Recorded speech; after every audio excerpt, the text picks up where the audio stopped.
నేనెన్ని చెప్పినా ఆ పని మాత్రం జరగదులే.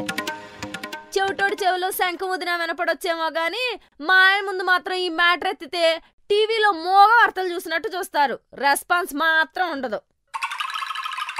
ఇంతకీ ఎప్పుడు కొన్నారేంటి? నిన్ననే. సరేలే మంచిది. ఇంకోసారి అవి కొన్నా ఇవి కొన్నా అని ఫోన్ చేయొద్దు. మండుతుంది ఇక్కడ. ఉంటా. ఫోన్లో ఎవరు దేనికోసం అని అడగరా? ఏదో మండుతుందన్నావు కదా, అనవసరంగా ఆ మంట నా మీద వేసుకుని నా ఊళ్ళో ఎందుకు కాల్చుకోవడమని. ఇలాంటి ఎదవ తెలివితేటలకే మాత్రం తక్కువ లేదు. పెళ్ళానికి ఏం కావాలో కొనేయటం చేత కాదు. ప్రపంచం మొత్తం సరుకులు సప్లై చేసే అమెజాన్ సీఈఓకే పెళ్ళానికి ఏమి ఇవ్వాలో తెలియక విడాకులు ఇచ్చాడంట. నేనంతే. వాడు మీలాంటోడే అయి ఉంటాడు. ప్రపంచానికి కావాల్సినన్ని తెలిసే గాని పెళ్ళానికి ఏం కావాలో తెలియలేదు. విడాకులు కాక ఇంకేమిస్తాడు? ఇంతకీ నీకేం కావాలి? కారు. అది మాత్రం అడగ. మీరెప్పుడు ఇంతే. మా ఫ్రెండ్ వాళ్ళ ఆయన మోడల్కో కారు కొని ఇంటిని కార్ షెడ్ లా మార్చేశాడు. ఇదిగో నిన్ననే ఒక కొత్త కారు కొన్నాడు. అదే ఫోను. అయితే ఈసారి వాళ్ళు ఫోన్ చేసినప్పుడు వాళ్ళ కార్లు కొనడం వల్ల పేద ప్రజలకు చాలా నష్టం జరుగుతుందని చెప్పు. వీళ్ళు కార్లు కొనుక్కుంటే పేద ప్రజలకు ఎందుకు నష్టం జరిగిద్ది? మరి జరగదా? ఒక కారు కొనాలంటే మినిమం 15 లక్షలు ఉండాలి. దాన్ని 1 లక్ష కిలోమీటర్లు తిప్పాలంటే ఎంత సంపాదించాలో తెలుసా? 32,20,000. అంతెందుకు? ఎందుక? 15 లక్షలు పెట్టి కారు కొనాలంటే 21,42,000 సంపాదించాలి. అందులో 6,42,000 ఇన్కమ్ ట్యాక్స్ కట్టి మిగిలిన డబ్బులతో కారు కొనుక్కోవాలి. 15 లక్షలు పెట్టి కొన్న కారు మీద 5,20,000 గవర్నమెంట్ కి ట్యాక్స్ గా పోద్ది. ఇంకా ఆ కారుని 1 లక్ష కిలోమీటర్లు తిప్పాలంటే 7,55,000 పెట్రోల్ అవుద్ది. అది కూడా పెట్రోల్ రేట్లు ఎప్పుడు పడితే అప్పుడు పెరిగిపోకుండా ఉంటాయి.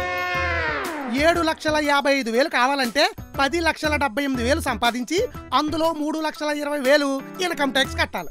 ఇక 7,75,000తో పెట్రోల్ కొట్టిస్తే 3,92,000 మళ్ళీ గవర్నమెంట్ కి ట్యాక్స్ గా వెళ్తుంది. అంటే మొత్తంగా 32,20,000 ఖర్చులో 18,78,000 మనం గవర్నమెంట్ కి ట్యాక్స్ గా కడతాం అన్నమాట. ఇందులో మళ్ళీ టోల్ గేట్ ఫీజులు ఎగస్ట్రా. ఈ ట్యాక్స్ డబ్బులతో గవర్నమెంట్ ఏం చేయాలి? రోడ్లన్నీ బాగా వేసి దేశాన్ని అభివృద్ధి చెయ్యాలి. కానీ చేస్తారా? చేయరు. ఈ జనాలేమో లక్షలకి లక్షలు ట్యాక్సులు కట్టి ఎవడకబడితే ఆడికి ఓట్లు వేస్తారు. ఆ వచ్చినోడు ఊరుకుంటాడా? ఈ ట్యాక్స్ డబ్బు అంతా దొబ్బేస్తాడు. పేద ప్రజలకు ఉపయోగపడాల్సిన డబ్బుని సంక్షేమ పథకాలని అవని ఇవని పెట్టి పేద ప్రజల్ని ఎప్పటికీ పేద ప్రజలుగానే ఉంచేస్తాడో మన ట్యాక్స్ డబ్బు అంతా వేస్ట్ చేస్తాడు. అందుకే నేను కారు కొనడం వల్ల పేద ప్రజలకి నష్టం జరుగుతుంది కదా, అందుకే నేను కారు కొన్నాను. ఇదేంటి ఎలా ఉండిపోయింది? ఇంత పెద్ద డైలాగ్ చెప్పాక వాటర్ తాగాల్సింది నేనే, నువ్వు తాగేస్తావేటి? ఎప్పుడు కారు కొనమన్నా దిక్కుమాల లెక్కలు చెప్పి నా బుర్రంతా హీట్ ఎక్కించేస్తారు కదా, అందుకు తాగుతున్నా. ఛీ, నా బతుకు కారు లేదు, షికారు లేదు. కారు కావాలంట కారు. బేసిక్ గా నేను కారు కొనకపోవడానికి అసలు కారణం ఇంకోటి ఉందండి. నాకు పెళ్లి కాకముందు రాయల్ ఎన్ఫీల్డ్ 350cc బుల్లెట్ ఉండేది. దాని సైలెన్సర్ నుండి డాగ్ డాగ్ డాగ్ మన సౌండ్ వస్తుంటే ఆ కిక్కే వేరు. అమ్మాయిలందరూ మనకే చూసాం. అప్పుడే ఇది నన్ను ప్రేమించింది. ఇది నా వెనకాల కూర్చుని మాట్లాడుతుంటే ఎంత స్వీట్ గా ఉండేదో తెలుసా అండి. ఎంత నా లవర్ కదా, లవర్లో మాట్లాడితే స్వీట్ గానే ఉంటది. ఒకసారి నా బుల్లెట్ సౌండ్ కి ఇది చెప్పే మాటలు వినపట్లేదని గోలెడితే బుల్లెట్ అమ్మేసి యాక్టివా కొన్నా. యాక్టివా కొన్న వెంటనే పెళ్లి అయిపోయింది. వన్స్ ప్రేయసి కాస్త పెళ్ళంగా మారాక వెనకాల కూర్చుని స్వీట్ గా మాట్లాడాల్సింది కాస్త తిట్టడం మొదలెట్టింది. అంతే, యాక్టివా అమ్మేసి రాయల్ ఎన్ఫీల్డ్ 500cc కొని డబల్ సైలెన్సర్ పెట్టించా. ఆ సౌండ్ కి అరవలేక మాట్లాడడం ఆపేసింది. ఇప్పుడు కారు కొనమంటుంది. ఇప్పుడు కారు కొన్నాక ఆ క్లోజ్ డోర్లు వేసి కొట్టినా చెప్పుకునే దిక్కు ఉండదు. అందుకే కారు కొన్నాం. ఎంట్రుక. ఈ లేడీస్ ఎంట్రుకలన్నీ భోజనాల్లోని టిఫిన్లోని పడ్డానికే ఉంటాయేమో. ఉసాయ్, ఆ జుట్టుకి ఏదన్నా వాడు, లేదంటే ఈ ఎంట్రుకలన్నీ నా లోపలికి పోతే నేనేదోటి వాడాలి. మీరేం కంగారు పడకండి, మీకు బట్టతల రాకూడదని నేనే వెంట్రుకలేసి వండుతున్నా. అమ్మో, ఇది కారు కొనలేదని మనసులో పెట్టుకున్నట్టుంది. కొంచెం జాగ్రత్తగా ఉండాలి. చెప్పరా బావా, మా ఆవిడ అసలు నా మాట ఏంటలేదురా. ఎవరిని అంటుంటే పుట్టింటికి వెళ్ళిపోతుంది చెప్పకుండా. ఒరేయ్, భార్యని అదుపులో పెట్టుకోవాలరా. నా భార్యను చూడు, నేను చెప్పింది చెప్పినట్టు తూచా తప్పకుండా పాటెత్తదు. అవునండి, మా అయ్యగారు చెప్పింది నిజమేనండి. మా అయ్యగారు ఎక్కడ కొట్టమంటే అక్కడే కొడతానండి. ఒరే, అయినా మగాడనేవాడు నీలా మెతగ్గా ఉండకూడదురా. నాలా స్ట్రాంగ్ గా పొగరగా గుంటూరు మిర్చిలా ఉండాలి. ఎంత ఘాటు మిర్చి అయినా ఏదో ఒక రోజు రోట్లో పడి పచ్చడవ్వాల్సింది. ఒరే, ఇక్కడ సిగ్నల్ సరిగా లేవు, నువ్వు ఫోన్ పెట్టిరా.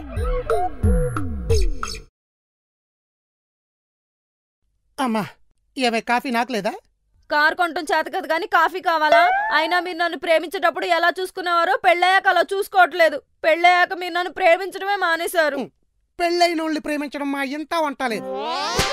మీరు ఇలా పిచ్చి పిచ్చి సెటైర్లు వేసారంటే మీతో మాట్లాడటం మానేస్తా. ఓకే ఏంటి ఓకే? నువ్వు నాతో మాట్లాడిన డెసిషన్ తీసుకున్నాక నీ డెసిషన్ గౌరవించడం భర్తగా నా బాధ్యత, అందుకే ఓకే అన్నా. అబ్బా మీ వల్ల నాకు తలనొప్పి పెరిగిపోతుంది. అయితే మధ్యాహ్నం వంటలోకి రిఫండ్ ఆయిల్ మానేసి నవరత్నాల వాడు తలనొప్పి తగ్గిపోతుంది. ఎంత మంచి ఐడియా ఇస్తే అరుతుందేంట్రా మీ అమ్మాయి గారు? అవును, పొద్దునుంచి మీ చిన్నమ్మాయి గారు మా తమ్ముడు ఇద్దరు కనబట్లేదు, ఎక్కడికి వెళ్ళారా? ఆ విషయం మాత్రం నన్ను అడగండి. అడక్కపోతే ఫోన్ చేస్తాం. ఎక్కడున్నాడు మా తమ్ముడు? స్విచ్ ఆఫా? మరదలకు చేద్దాం.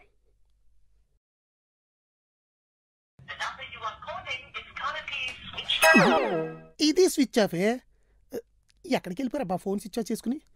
ఏమే ఏంటే మా తమ్ముడు మీ చెల్లి ఇద్దరు కనబట్లేదేంటి? ఏమో నాకేం తెలుసు, మీ తమ్ముడని నాకు చెప్పు చేస్తాడా ఏంటి? అక్కడికి మీ చెల్లి ఏదో నాకు అన్ని చెప్పి చేస్తున్నట్టు చెప్తావేంటి? ఏమైపోయారబ్బా?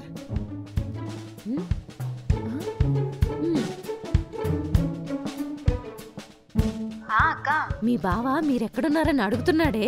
కొంపతీసి చెప్పేశావా? నేనెందుకు చెప్తానే? ఆ సర్లే గాని నేను చెప్పినవన్నీ సరిగ్గా చేసావా?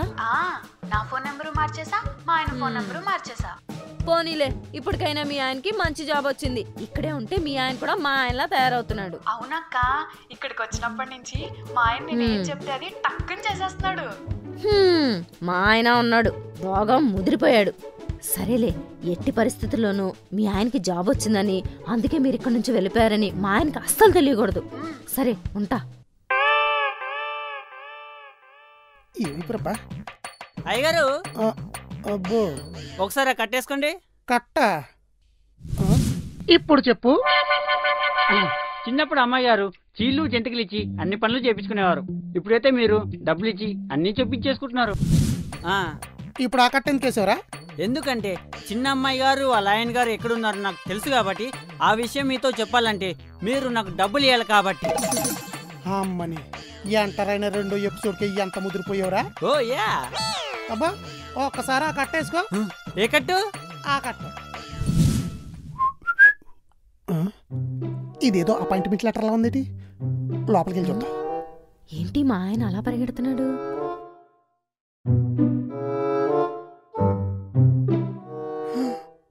తమ్ముడికి ఇంత మంచి జాబా? నెలకి 1,20,000. అమ్మో, ఈ జాబ్ కానీ తమ్ముడికి వచ్చిందంటే ఆళ్ళావిడ ముందు మా ఆవిడ ముందు నేను పూర్తిగా ఎదవనైపోతాను. ఎట్టి పరిస్థితుల్లో ఈ జాబ్ తమ్ముడికి రానివ్వకూడదు.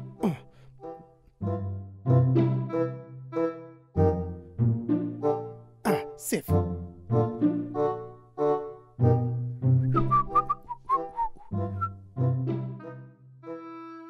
నాకు తెలిసి నువ్వు వెళ్తావని. అమ్మ చూసింది, చూడలేదు.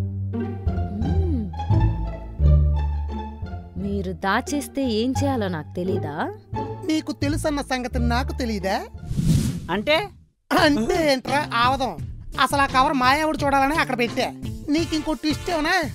ఆ జాబ్ ఏంచింది నేనే. అయ్యగారు నేనేం చేసినా అది రివర్స్ లో చేస్తదనే నేను ఈ ప్లాన్ వేసా. ఎందుకో తెలుసా? ఈ అక్క చెల్లెళ్ళిద్దరిని ఎడగొట్టడానికి. అనుకున్నట్టే జరిగింది. ఇప్పుడు అది సోలో ఆడేసుకుంటా. రేయ్, ఏదన్నా ఫాస్ట్ గా జరగాలంటే ఒకటి ఈమెయిల్ లేదా ఫీమేల్.